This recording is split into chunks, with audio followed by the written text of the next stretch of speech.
Middle Way Philosophy Introductory Videos 1A, The Middle Way and Buddhism by Robert M. Ellis.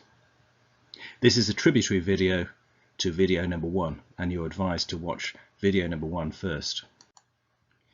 Buddhism is probably the most important explicit source of information about the Middle Way, but it's not the exclusive source.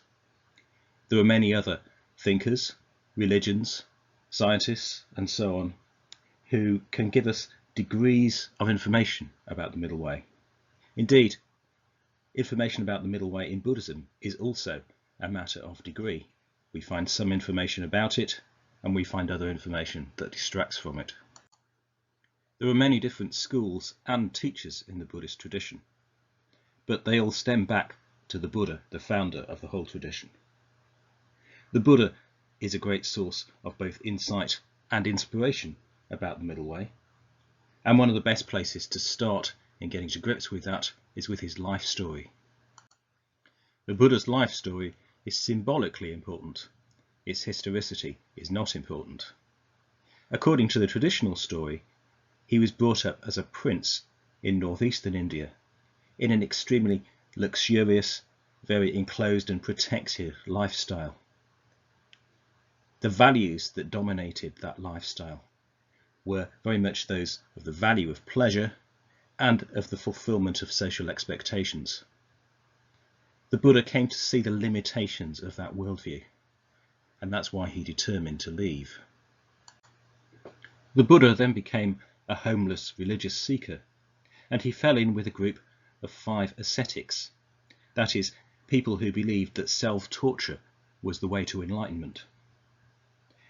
These people had a completely abstract, absolute belief about a future state, for which they were willing to sacrifice everything in their current experience, everything that they saw to be valuable in their current experience. The Buddha saw the limitations of this point of view as well. He left it and he moved on. The Buddha then realized the middle way, which lay in the uncertainties of individual experience, using his own judgment, lying somewhere in the messy middle between positive and negative absolutes. The positive absolutes here might be seen as the absolute beliefs in nirvana and the ability to sacrifice everything for it, held by the ascetics. The negative absolutes opposed to that will be the conventionalism and hedonism of the life in the palace. The parable of the raft is the Buddha's story about provisionality.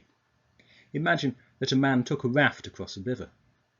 When he got to the other side, though, it would be foolish to pick up and carry the raft to encumber him on dry land. In the same way, the Buddha suggests we need to adopt certain beliefs in certain circumstances that serve us in those circumstances.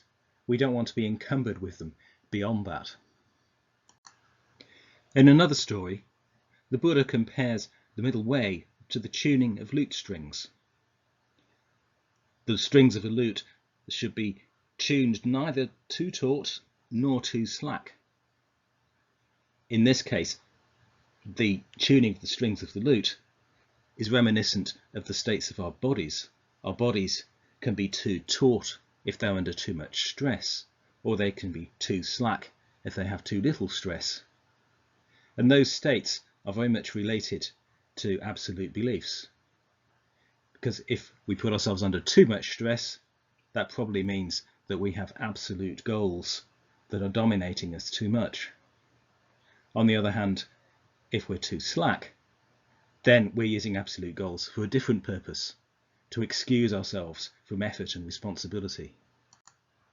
The Kalama Sutta is an early Buddhist text conveying the Buddha's attitude to judgment. The story goes that the Buddha was approached by a group of villagers who were bewildered by the array of different religious teachers who came to them telling them to believe this or to believe that, often contradictory things. Who should we believe? They asked the Buddha. And the Buddha replied that they should rely on their own experience and their own judgment. Don't just take it on authority, he said, to paraphrase. But if we focus too much on such Buddhist sources for the Middle Way, it's easy to lose sight of the way in which the middle way needs to be universal. It needs to be applicable by every person in every situation, even in quite trivial decisions as well as big ones. The middle way cannot be justified by references to Buddhism or the Buddha. The Buddha simply used the middle way in his context, but people who go shopping in an everyday situation need to be able to apply the middle way in their circumstances, and it's justified in those circumstances by the way in which it helps them to address conditions. In this way, the middle way more closely resembles a scientific theory than it does a supposed religious truth. Scientists adopt certain provisional beliefs, which they then investigate. Those beliefs also imply the value of the investigation and the value of what they might discover. That theory then is justified by the experiences they have when investigating the theory. The middle way works in the same sort of way. Sir Isaac Newton first formulated the theory of gravity, but the theory of gravity is not justified because of Sir Isaac Newton. You don't have to refer back to Newton in order to justify your belief that, based on experience so far, gravity seems to be the case. The same is the case with the Buddha and the middle way. The Buddha has first formulated an explicit theory of the middle way, but the middle way is justified by our experience of the way that the middle way addresses conditions. It's not justified by reference to the Buddha as a necessary element. Incrementality provides another reason to separate the middle way from Buddhism.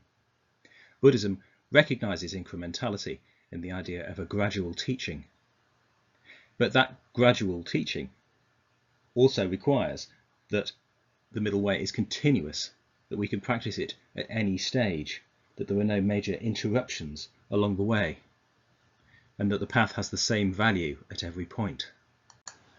Traditional Buddhist claims about the enlightened state as a source of revelatory truth are incompatible with that incrementality. They introduce a radical discontinuity in Buddhism between those who are deluded and those who are in touch with reality. But this whole appeal to reality is also incompatible with the middle way and its radical skepticism. The middle way cannot be justified by one particular historical event which is said to reveal it, like the Buddha's enlightenment and teachings. Rather, the middle way can be understood as implicated in every single historical event, in every culture, in every time, because it's a matter of degree. As far as people addressed conditions in those different circumstances, as far as they managed to avoid delusion, they were successful in the broadest and most valuable sense. History can be a great teacher, but not a particularity of privileged history. Nor is enlightenment as a final goal of any relevance at all to the middle way. As embodied beings, our goals are at best intermediate. We keep reaching particular goals that we set ourselves, then we set more, in the short term and the medium term, and the long term that we can envisage. But we can't envisage or make sense of final goals. So, to summarise, Buddhism is a rich but not exclusive source of insights into the middle way. It's not the only source of such insights. Stories and teachings about the middle way from the Buddha can provide a good deal of inspiration. However, the avoidance of positive and negative absolutes that constitutes the middle way needs to be undertaken in your context, not the Buddha's. Buddhists often seem to make the mistake of taking the particular positive and negative absolutes found in the Buddha's context or in other Buddhist contexts as the ones to be avoided, and neglecting others. It's in your context that you need to find those absolutes. The practice of the middle way is also incremental in every context. Wherever you are, however lowly, you can make progress.